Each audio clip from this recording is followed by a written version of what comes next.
My fellow Americans, today I'll read to you a chapter from Jonah, the terrific book of Jonah. So here we go. The Lord gave the message to Jonah, son of Amittai. Gotta say Amittai.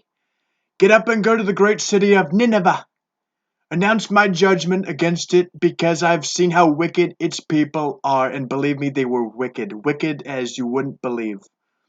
But Jonah got up and went to the opposite direction to get away from the Lord. He went down to the port of Joppa, where he found a ship leaving for Tarshish. I mean, who would name a city Tarshish? That's just stupid. But anyway, he bought a ticket and went on aboard, hoping to escape from the Lord by sailing to Tarshish. But the Lord hurled a powerful wind over the sea, causing a violent storm that threatened to break the ship apart. Fearing for their lives, the desperate sailors, and they were desperate, shouted to the gods, because of the little spineless, godless people they were, for help and threw the cargo overboard to lighten the ship.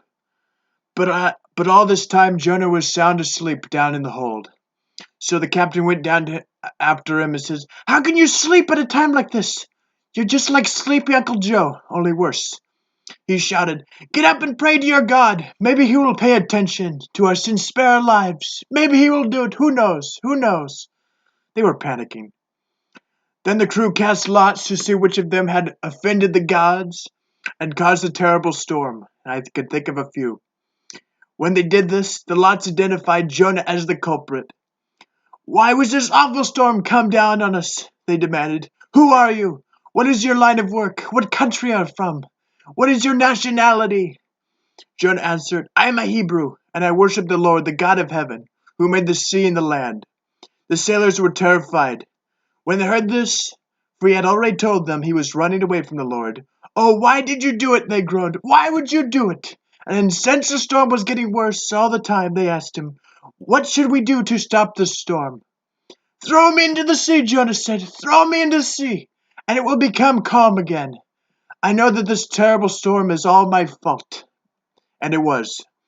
Instead, the sailors throwed over even harder to get to the ship to land, but the stormy sea was too violent for them, and they couldn't make it. Then they cried out to the Lord, Jonah's God. "Oh Lord," they pleaded, "don't make us die for this man's sins, and don't hold us responsible for his death, O Lord.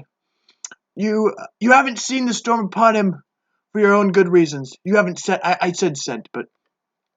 Then the sailors picked Jonah up and threw him in the raging sea, and the storm stopped at once.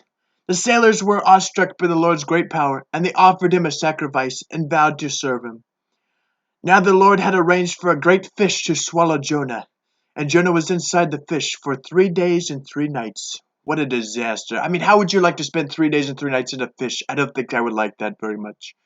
Well, thank you very much, my fellow Americans. Thank you for listening in. I hope you learned something, and I hope you can realize how worthless and pathetic he was. He was probably a liberal of his day.